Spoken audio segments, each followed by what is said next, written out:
imagining pushing a piece of paper forward or pulling it towards yourself.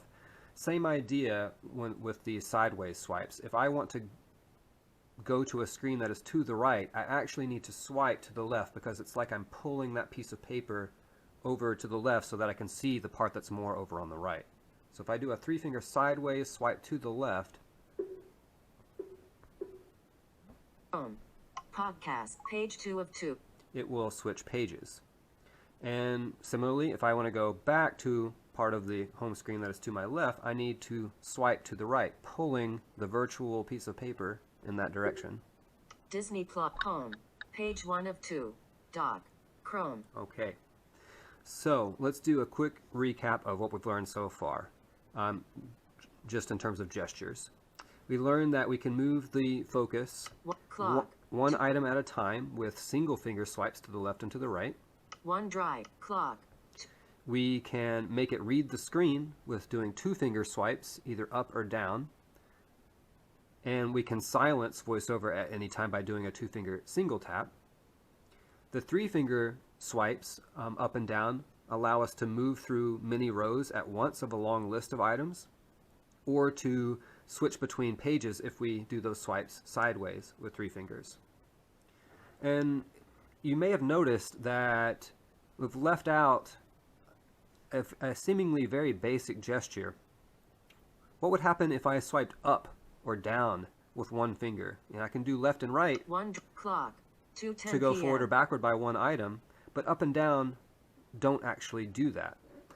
Up and down swipes with 1 finger are usually used to adjust particular parameters that when VoiceOver selects actually uses the word adjustable. You'll hear that as a keyword sometimes. For instance, if I were to open the control center and go to the brightness setting to control the brightness of the screen, when VoiceOver selected that brightness control, it would use the keyword adjustable. So we'll get to an example of that in a moment here. Actually, I'll give you one example right here. I'm going to select something just above this lowest row on the screen. The lowest row is called the dock, but just above it, page 1 of 2. It said page 1 of 2. Now I silenced it prematurely there. I should have let it continue speaking, so I'm going to let it do that. Page 1 of 2. Adjustable. There's that keyword adjustable. So when VoiceOver selects anything that has the keyword adjustable, that is it giving you a clue that you can actually adjust whatever that parameter is with a single finger up or down swipe. So if I swipe up with 1 finger now, page 2 of 2. I have adjusted the page setting. So that's just an alternate way of switching pages Page 1 of that is redundant with the 3-finger sideways swipes in this case. I want to show you another part of VoiceOver where we're going to use the single finger up and down swipes. And this is a little bit more, getting to that point is getting into the more advanced aspects of VoiceOver. And we're going to be accessing something called the rotor.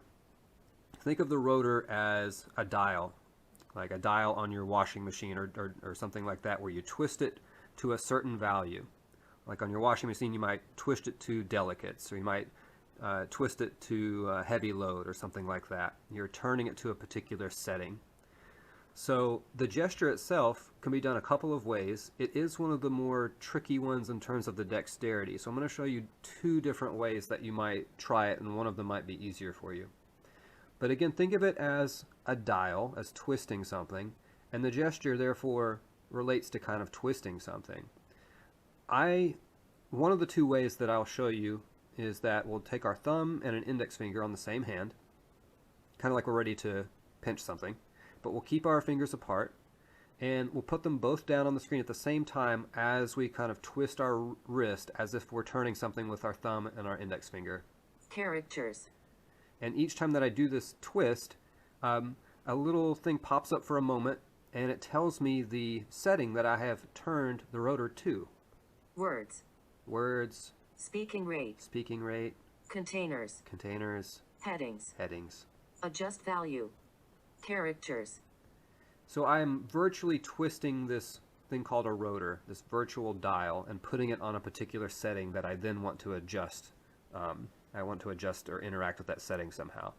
And I can twist clockwise or counterclockwise. Adjust value. Headings. Containers. There's counterclockwise Speaking rate. or Containers. clockwise. Headings. Now that a lot of people have some difficulty with performing this gesture, just the physical coordination, the dexterity aspect of it. So I want to show you a way that involves using two hands that is often easier. So if you want to access the rotor using a gesture that involves two hands, take your two index fingers, and what you're going to do is move downward with one of them and upward with the other as you come into contact with the screen. Containers. Speaking rate. Words. So it's kind of still like, imagine that I had like a circular lid to a jar sitting on the screen, and I am lightly touching the edges of that lid and making it spin with my two fingers. And just like before, I can go clockwise or counterclockwise. If I go down with my left hand and up with my right, Characters. that's going to make it go counterclockwise. Adjust value. Headings. But if I change the directions and I go up with my left finger and down with my right finger, Adjust value. now I'm Characters. going clockwise. Words. Speaking rate. Okay, so I just twisted it and I left it on speaking rate. So now that speaking rate is the parameter that has been selected, I can actually alter the speaking rate, in this case the speaking rate of VoiceOver itself, with my single finger up and down swipes. 55%. So I'm speeding it up when I swipe upwards. 60%. You can hear it. 65%. 70%. And if I swipe downwards, it'll slow down. 65%. 60%. 55%. 50%. Okay, so let me show you a couple other useful things that we could set the rotor to besides the speaking rate. Words. Words, Characters. and by the way, the different parameters that are available on the rotor can be adjusted. They can be enabled or disabled within settings. You go to settings, then depending on which version of iOS you're running, it might be general and then accessibility, or accessibility might be its own category within settings. And then you go to VoiceOver, go down to rotor, and then there's a whole checklist of things that you can enable or disable so that they appear or not appear when you do this. Adjust value. Headings. Containers. When you do this gesture that activates the rotor. So let's give the example of words. If we were to set the rotor to Speaking rate. words, or Characters. maybe even headings. Let's go back to our contacts. Product. Opening product. Contact. Set the brains. Okay. I'm going to set the rotor Actions. to Headings. headings. And now with it set to headings, when I do my single finger up and down swipes, B. Heading. the VoiceOver Focus skips all of the skips all of the individual contacts and jumps to the different headings, which in this case are each letter within the alphabet. So when I do my down swipe, it's going to skip from B to C. C. Or Heading. from C to D. D. Heading. E. Heading. And this would apply in other contexts as well. We could be looking at a news article on CNN.com, and maybe it's a very long article that has a first level heading, and then there's some divisions within the article, some subsections that have subheadings. And if we were to set the rotor Container. Headings. to headings, and then do our up and down swipes, we could navigate quickly through that long article, jumping to each heading and subheading. So a very similar example, if we set the rotor to links, as in hyperlinks, then we could be looking at a web page and do single finger up and down swipes to make the focus jump from one hyperlink to the next on that website, with skipping everything in between. So it can be a very efficient way to navigate whatever content you're happening to be looking at when you set the rotor to the appropriate setting, and then do your single finger up and down swipes to adjust whatever you set it to. Okay, there's a few miscellaneous gestures that I haven't taught yet, and I'm not going to cover absolutely every gesture that there is, but I've been using some that I haven't talked about how to do yet. For instance, the one that makes the screen go dark. A lot of times people do this by accident, and so it's good to know how to turn the screen curtain off, which is to say turn the screen back on. The way that it's done is with 3 fingers and 4 successive taps very quickly in a row. So I go 1, 2, 3, 4 taps, but with 3 fingers. 1, 2, 3, 4. Screen curtain on. 1, 2, 3, 4. Screen curtain off. So that's an important one to know. Another gesture that I haven't covered yet is a 2-finger double tap. Now, right now, I'm not exactly sure what is going to happen when I do it, because the 2-finger double tap is a way to pause and play media. So if I was last listening to music on Pandora and I did a 2-finger double tap, I would start playing whatever music that was again. If I did the 2-finger double tap again, I would pause that music. Or if I had been watching a YouTube video and paused it, I could unpause it with that 2-finger double tap. And the situation in which the 2-finger double tap is used most is probably on an iPhone rather than an iPad, when someone is getting an incoming call. And when the 2-finger double tap is done when the phone is ringing, that will actually answer the phone. And likewise, it will hang up when you do it while you're already on a call. So that's a really useful one. I will go to YouTube and start a video so that I can demonstrate Contacts. the Double tap. Close. 2-finger double tap working. Dock. YouTube. Cast. Button.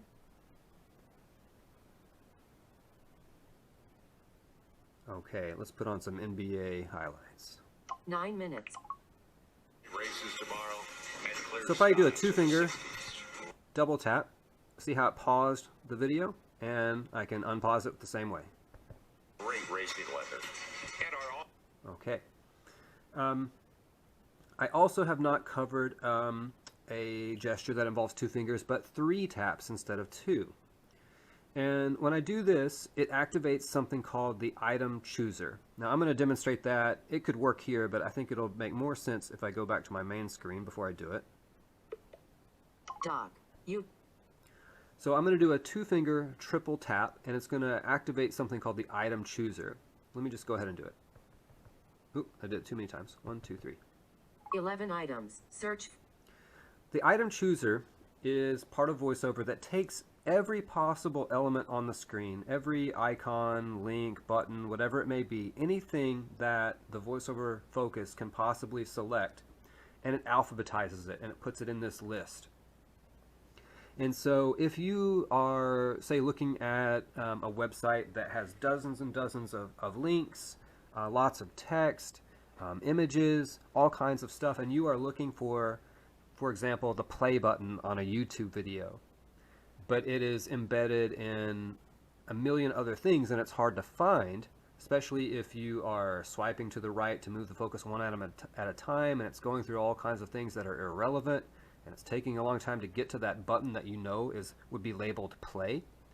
Then what you could do is activate this item chooser with the 2-finger triple tap, 1, 2, 3, and it would alphabetize everything that's on that screen, and you could quickly go down to the letter P and find the play button. So in this alphabetized list, I can swipe to the right to go through it one item at a time. Section in Chrome. Contacts. Drive. Files. Letter pop. Music folder. Photos. Podcasts. And then when it lands on the thing that I actually want, if I activate the thing that has focus, remember that is done with a 1-finger double tap, it doesn't actually open that thing, but it moves the VoiceOver Focus to that thing. So I have right now in my item chooser, I swiped to the right until I got to podcasts. Now I'm going to double tap. Suggestions. And if we look down in the dock here at the bottom right, where podcasts is, it is the item that has the focus. So activating that item chooser with 2-finger 1, 2, 3 taps. 11 item. And then Section. swiping through Contacts. it until you land on the item that you want. Double tapping. This time I have it on contacts. I'll double tap. Suggestions. Contacts. And Double tap to open. And now contacts is the item that has the focus down here in the dock. And there are a handful of other gestures. There's some that even use 4 fingers, but everything that I've shown you now gives you a pretty strong framework of different gestures to navigate almost anything that you would need to on the iPad.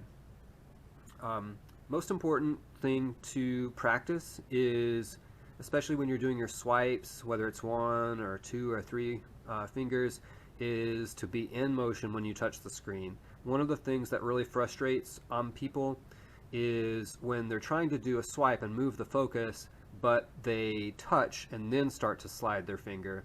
And remember, when we touch, Podcast. whatever we touch instantly takes the focus, instead of the focus moving from where it happens to be at that moment.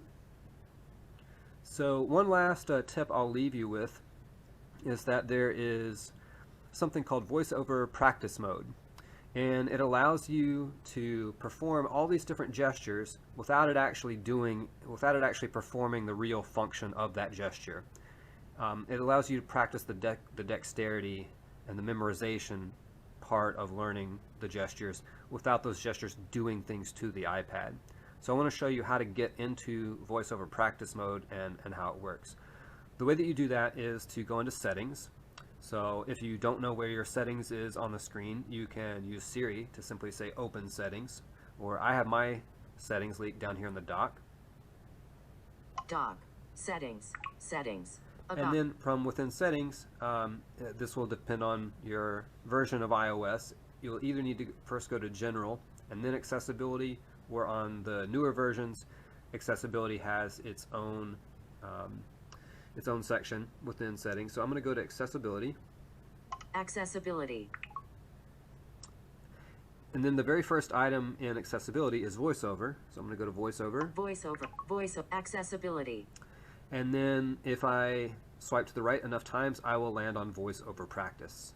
Voiceover. Voiceover speak. Tap 1. Double tap to use Voiceover Practice. There it button. is. So it said Voiceover Practice button. It's letting me know that that's a button, and if I want to virtually press that button, I need to activate it with my single finger double tap. Practice voice. 2-finger single tap.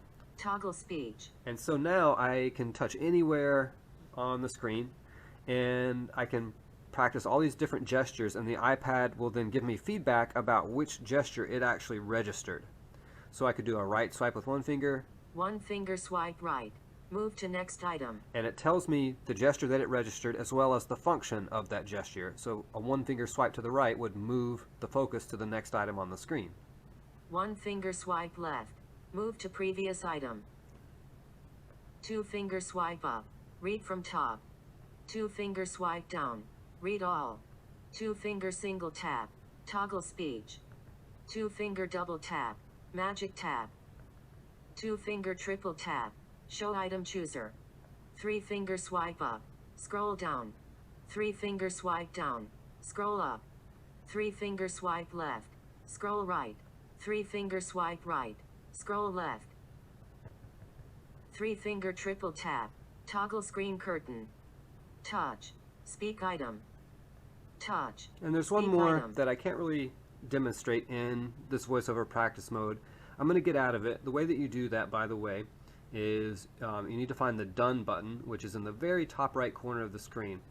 So even if you have no vision whatsoever, and again, so that I can do that without using my vision, without cheating, I will put on the screen curtain.